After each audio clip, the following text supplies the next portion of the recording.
Si las puertas se te han cerrado, recuerda que siempre hay una puerta abierta para ti.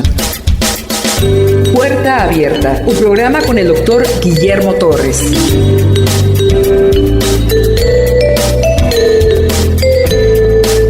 Vamos a continuar el segundo libro de Samuel. De que Saúl se murió, las cosas le han salido muy bien a David. Dios ya lo confirmó como rey de Israel. Hay un pacto davídico por el cual el Mesías vendrá y conformará un nuevo Israel, que es la iglesia. David ya conquistó el norte, el sur, el este y el oeste. Disculpó a los fenicios, pero a los filisteos les dio, a los amonitas, moabitas, edomitas. Todos ellos han caído bajo la poderosa mano del rey. David ahora sí ya no es aquel forajido que anda huyendo, anda fingiéndose loco y pidiendo que le den de comer ahí en el Monte Carmel. Ya David no es ese. David se cansó, ya es un hombre de 50 años de edad. A petición de sus soldados le piden que él se quede en Jerusalén a descansar, porque finalmente él es la lámpara de Israel. ¿Y qué tal si alguien tira una flecha y le pega a la lámpara de Israel y muere? Dice la Biblia, capítulo 11, en la época en que los reyes salían a la guerra, David decide quedarse a descansar. Y cuenta la Biblia en el capítulo 11, aconteció al año siguiente, en el tiempo que salen los reyes a la guerra, que David envió a Joab y con él sus siervos y a todo Israel, y están peleando contra los amonitas, y sitiaron Rabá, que es la ciudad de los amonitas, ciudad entre dos ríos. Pero hay un pero acá. David se quedó en Jerusalén. ¿Qué hace un rey en su casa? No creo que se ponga a levantar un muro, no creo que se ponga a hacer mezclas, no creo que se ponga a pintar. David se dedicó a lo que hace un rey en el palacio, que es descansar.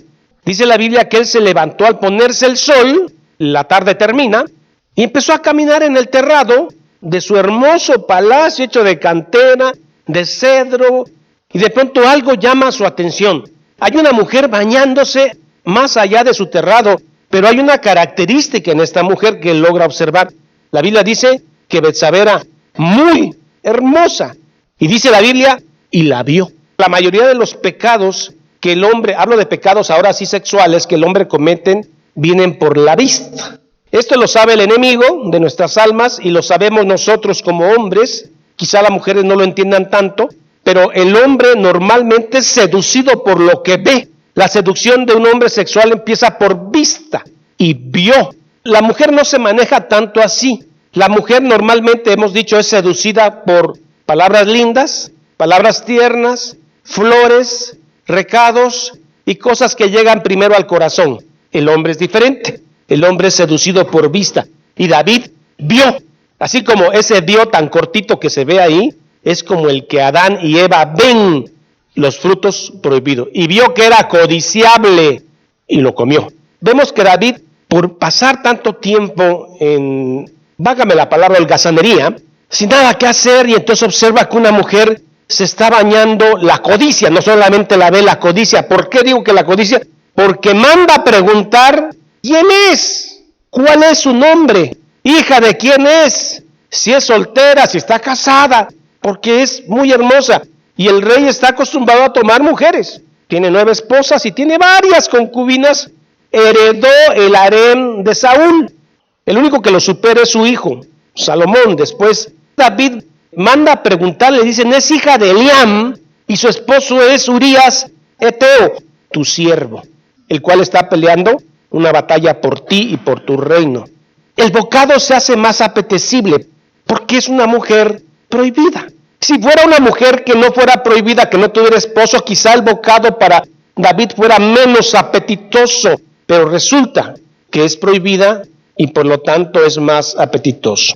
Y aquí es el momento en el versículo que sigue, es lo que yo llamo que David tiene 2 opciones, o mete freno o acelera. Tú te das cuenta cuando eres seducido. Pues hablemos de una cuestión sexual. Te das cuenta cuando la manera en que te mira esa persona no es la manera normal en que mira.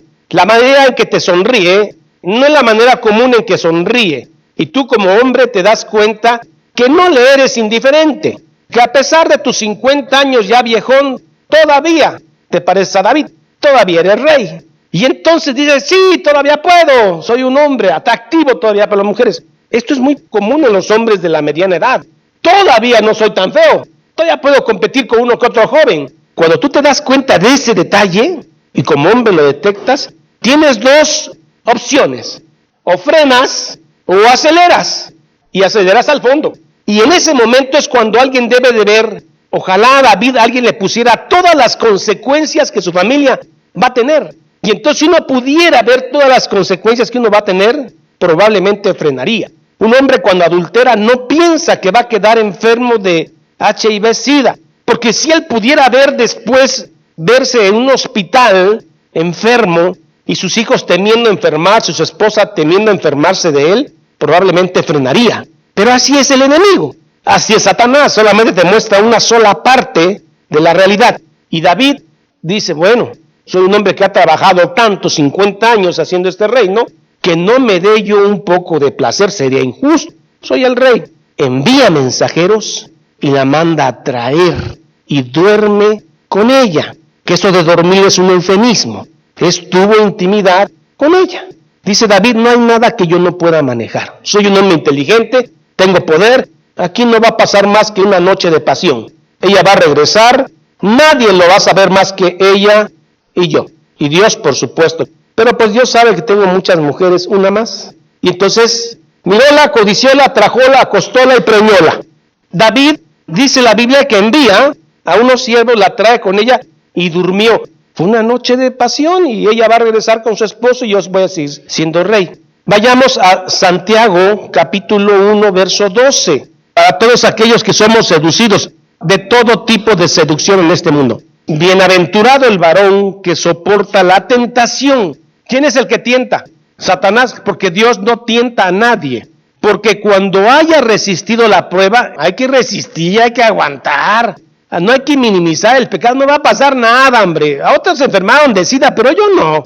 A otros los va a caer con su esposa en adulterio. A mí no me pasan esas cosas. Pero cuando haya resistido la prueba, recibirá la corona de vida que Dios ha prometido a los que aman. 13. Cuando alguno es tentado, no diga que es tentado de parte de Dios, porque Dios no puede ser tentado por el mal, ni Él tienta a nadie, sino que cada uno es tentado cuando en su propia concupiscencia es atraído y seducido. Cuando David vio a esa mujer bañándose, las hormonas se le alborotaron, toda la testosterona. David era una testosterona andando en ese momento. Pablo decía, la ley del pecado que mora en estos miembros mortales, si lo que no quiero hacer eso hago y el bien que quiero hacer no hago, ¿qué me podrá librar de este cuerpo? Más gracias doy a Cristo. ¿Somos seducidos en nuestros sentidos? Todos los días. Somos seducidos por el mundo, por Satanás y por nuestra propia, es lo más desdichado, carne. Sino que cada uno es tentado por su propia concupiscencia, es atraído y seducido. Entonces la concupiscencia, después que ha concebido, David concibió pecar, tener una noche de placer intensa con esta hermosa mujer, y el pecado siendo consumado da luz a la muerte. Ahora veamos si esto se cumple con David.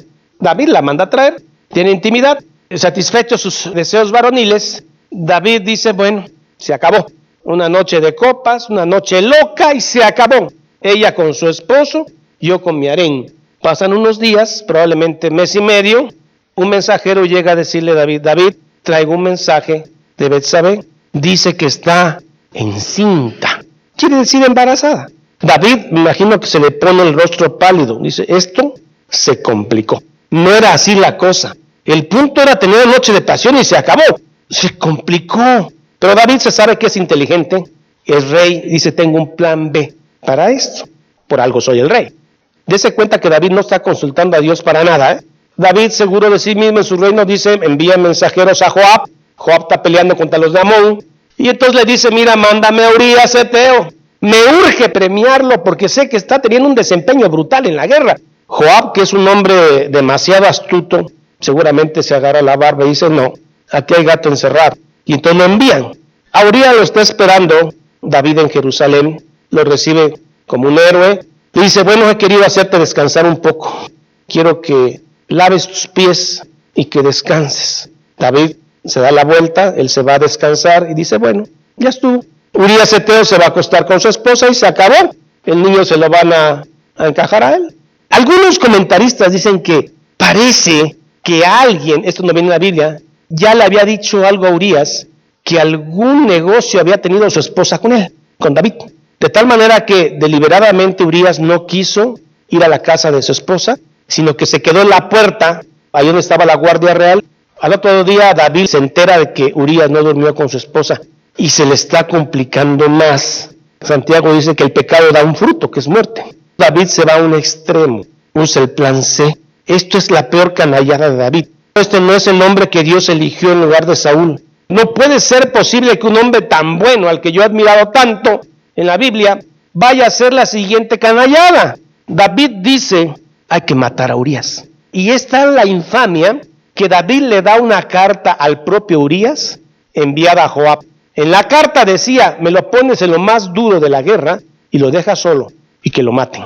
Ahí va este siervo, Urías Heteo, y le lleva la carta a Joab. Cuando Joab lo abre, se quedó sorprendido. Ahora lo quiere matar. Qué extraño. Pero yo lo que hago es cumplir órdenes. Si lo mato, David queda en debilidad porque me va a deber una.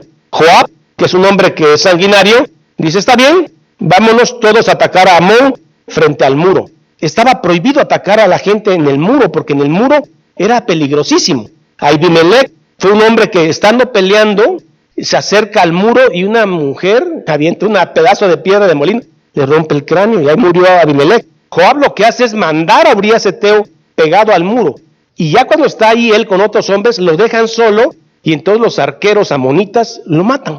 Misión cumplida, y entonces manda un mensajero a decirle a David que Urías había muerto. Joab conoce también a David, que le dice, mira, cuando le empieza a contar a David, se va a enojar. Cuando esté enojado, le vas a decir lo siguiente, Urías ha muerto, y vas a ver cómo cambia. Llega el mensajero y empieza a hablar con David. David, fíjese que tuvimos esta guerra, nos acercamos al muro, y David se enoja y dice, pero ¿cómo se van a acercar al muro?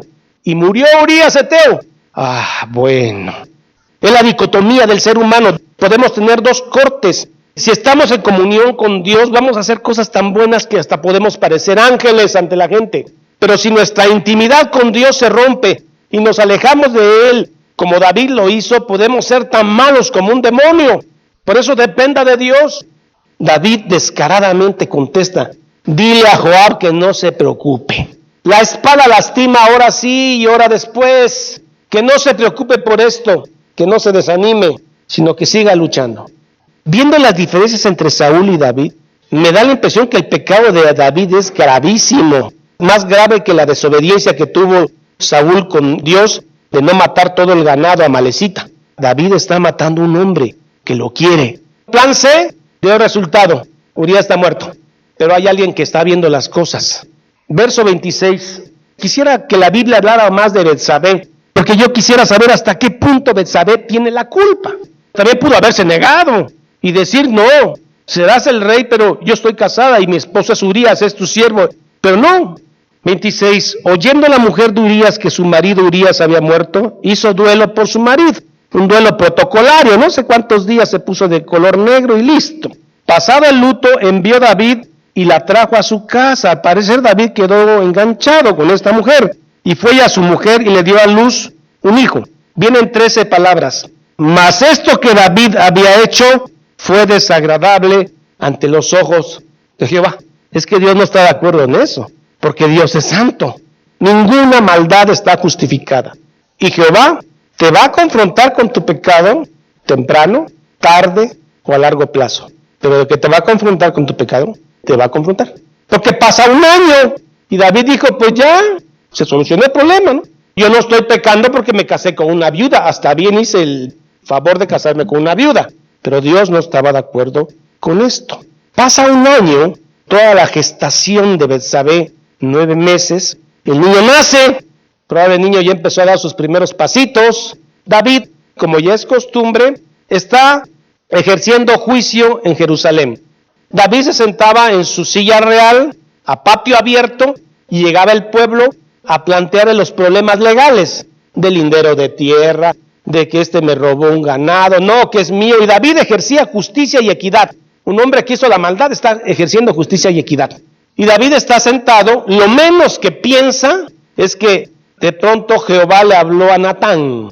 Natán es el profeta, amigo de David. Natán se presenta en pleno juicio. Está lleno Jerusalén escuchando el juicio y los dictámenes de David.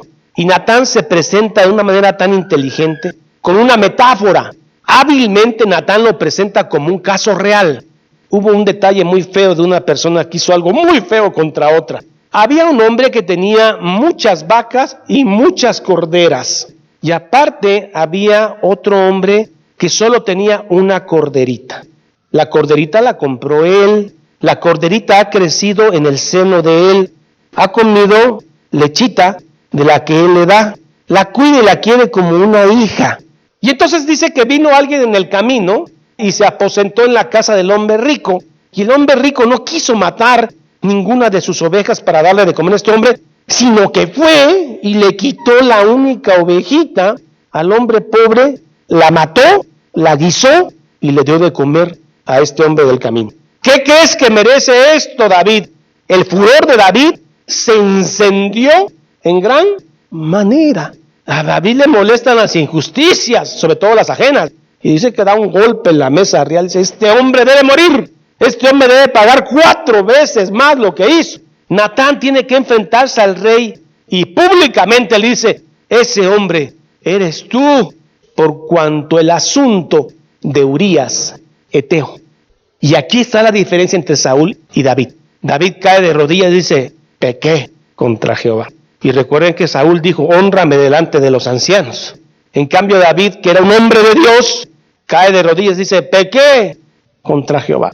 Públicamente se le descubrió el pastel a David. Lo desenmascararon públicamente. Él lo hizo en privado, pero públicamente se enteraron todos. ¿Cómo uno es con el pecado ajeno, no? Qué duros juicios emite uno, ¿no? Pero resulta que eso que odias es lo que a ti te acontece muchas veces. Y por eso Dios le dice a Natán, dile que él es. Muchas veces somos duros con el pecado ajeno y somos tolerantes con el nuestro, el personal. Verso 7. Entonces dijo Natán a David, tú eres aquel hombre. Así ha dicho Jehová, Dios de Israel, yo te ungí por rey y te di la casa de tu señor. Y las mujeres de tu señor, todas las mujeres que tenía Saúl, fueron para él. Él quería la mujer ajena. Verso 9. ¿Por qué tuviste en poco la palabra de Jehová? A Urías Eteo heriste esa espada y tomaste por mujer a su mujer, y a él lo mataste con la espada de los hijos de Amón. Viene la sentencia. Hay pecados que pagamos su consecuencia, y hay pecados que honestamente Dios nos indulta muchas veces. Pecados que no pagamos su consecuencia. O tal vez Dios nos está reservando el día de Natán, en que nuestro pecado va a ser expuesto. La paga del pecado es muerte, muerte espiritual. A veces Dios te indulta. Un hombre que antes de conocer a Cristo fue adúltero, quedó contagiado de SIDA, de pronto llega a la iglesia y no por el orador ni por el pastor que esté predicando, tal vez él tiene el milagro de que se cura. ¿Porque Dios hace milagros? Sí, que no están sujetos a voluntad humana ni a berrinche del predicador. Y entonces Dios no solamente perdona tu pecado cuando te arrepientes, sino que te indulta. ¿Qué es indultar? Es que no pagues las consecuencias de tu pecado, pero no siempre es así. La mayoría de las veces Dios perdona, pero las consecuencias de tu pecado las tienes que pagar. Y eso es lo que Dios le dice a David por medio de Natán. Por este pecado no morirás, pero la espada jamás se va a apartar de tu casa, de tu familia. Dios sí perdonó, pero no lo indultó. David empieza a contar cuántas víctimas del pecado de David. Acaba de morir Urías Eteo y 3 o 4 más junto a él en la guerra. Ahora Dios va a herir al nene, producto del pecado de David con Betsabé. El día que el profeta Natán dio el dictamen, el niño enferma. David entonces dice, yo he pecado. ¿Sabe qué pasó con David? Descansó. Públicamente quedó muy mal David, pero ya su pecado no lo está cargando. Ya fue descubierto, ya fue público. Y David descansa, porque dice que mientras callé, mis huesos se envejecieron. Primera de Juan 1:9. Si confesamos nuestros pecados, Él es fiel y justo, precioso Señor, para perdonar nuestros pecados y limpiarnos de toda maldad. Si decimos que no hemos pecado, cuando hemos pecado, lo tenemos por mentiroso. Él es fiel y justo para perdonar. Usted debe confesar su pecado con Dios y apartarse de él y alcanzará misericordia. Ya puedo otra vez iniciar mi comunión con Dios, porque el pecado no me permitía una comunión plena, absoluta con mi Señor. Y entonces David compone el Salmo 51. Ten piedad de mí, oh Dios, conforme a tu misericordia, conforme a la multitud de tus piedades, borra mis rebeliones. Lávame más y más de mi maldad y límpiame de mi pecado, porque yo reconozco mis rebeliones y mi pecado está siempre delante de mí. Contra ti solo he pecado y hecho lo malo delante de tus ojos, para que seas reconocido justo en tu palabra. Ya descansa, David, nada que esconder. Lávame y lávame más de mi maldad, Señor. Borra mis rebeliones, límpiame de mi pecado. Y David descansó. ¿No descansa usted, hermano, cuando confiesa su pecado ante Dios y lucha por apartarse? A ver qué nos dice el Salmo 32. Bienaventurado aquel cuya transgresión ha sido perdonada y cubierto su pecado. Bienaventurado el hombre a quien Jehová no culpa de iniquidad y cuyo espíritu no hay engaño. Mientras callé, se envejecieron mis huesos en mi gemir todo el día, porque de día y de noche se agravó sobre mí tu mano. Se volvió mi verdor en sequedades de verano. David reconoce en el Salmo 32 cómo se sintió cuando cayó. Y cuando fue perdonado, ¿qué sintió David? Bienaventurado, 1000 veces feliz, aquel cuya transgresión ha sido perdonado y cubierto su pecado. Hay una diferencia entre el creyente en Cristo y el no creyente. El creyente en Cristo, cuando ha pecado, tiene esa espina en el corazón, y el no creyente en Cristo no tiene problema. Pero el creyente en Cristo, cuando pega, trae un puñal en el corazón, el cual, cuando confiesa su pecado y se aparta, ese puñal le es retirado. No quiere decir que pierda la salvación. Trae un puñal que se llama: he perdido el gozo de mi salvación. Bienaventurado aquel que le ha sido perdonado y cubierto su pecado. ¿Con qué se cubre nuestro pecado? Con la sangre preciosa de Cristo. Y aquel hombre a que Jehová no inculpa, porque ya fue perdonado. David, en el Salmo 32, sequedades de verano y huesos secos. Y en el Salmo 51, lávame más y más de mi maldad. Y David está restaurado. Pero David se mete en luto, no come, ceniza, está tirado en el piso, llorando. Están tan preocupados los ancianos que dice David se puede morir. Está muy delgado, son varios días sin comer. De pronto algo más grave sucede, el niño murió. David los ve cuchichear, el niño muerto, ¿verdad? Entonces David se quita sus ropas de luto, se unge, se perfume y se va a comer. Y la gente se queda sorprendida. ¿Por qué dices así? Dice David, esto es muy importante doctrinalmente hablando, para que vean que no hay intercesión por los muertos. David dice, mientras él vivía, el nene vivía, yo le decía a Dios, a lo mejor Dios tiene misericordia de mí y el nene no muere. De repente el nene muere. David dice, terminó, no puedo hacerlo revivir. Yo voy a ir al nene un día, cuando me muera. No hay intercesión por los muertos. Después David, dice la Biblia, que consoló Betsabé, una madre cuando pierde un hijo, un dolor inimaginable. Entonces David la consuela. En Crónicas entendemos que David tuvo 4 hijos con Betsabé. El más chiquito fue Salomón, Jedidías. Ahí termina el capítulo. Joab siguió peleando contra los de Amón. Joab logró sitiar toda la ciudad de Amón, Rabá, en la parte de abajo. Solamente faltaba entrar y pegarle el último tajo al rey. Joab cree correcto que el que debe dar el último golpe es David. Joab le habla a David y le dice, David, todo está ya en orden, es sola cosa que vengas. David llega, toma al rey, lo mata, y David hace algo que parece un tanto orgulloso. David en esta ocasión no pone la corona de este rey a los pies de Jehová, sino se la coloca él en la cabeza. Una corona preciosa de un talento de oro y de piedras preciosas. Y ya vemos un detalle ahí de David. Ha pasado el tiempo y la humanidad de David vuelve a salir, al parecer, haciendo una síntesis de todo. No oculte su pecado. Cuando sea seducido por la vista, meta freno, no acelere. Ojalá usted pudiera ver toda la muerte que se va a venir por su pecado. Si ese hombre que se mete y adultera supiera que va a quedar sidoso, no lo hace. Si David hubiera visto al nene morir, hubiera visto a Urías morir, hubiera visto a todos los que van a morir ahora, probablemente se aguanta las ganas. ¿Sabe?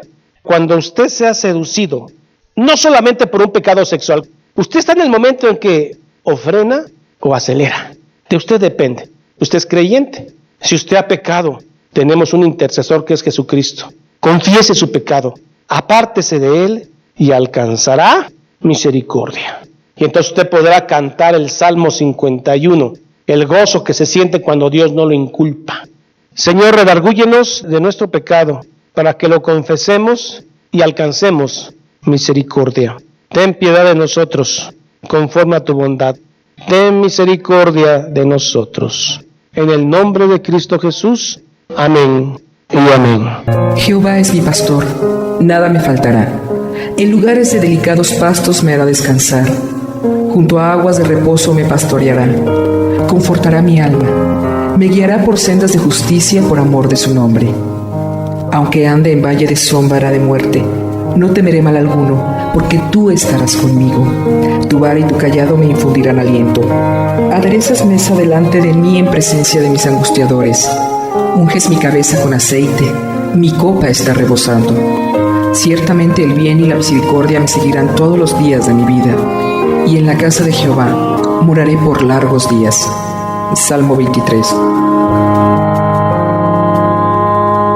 Esta es la paz que Dios te da a través de su palabra.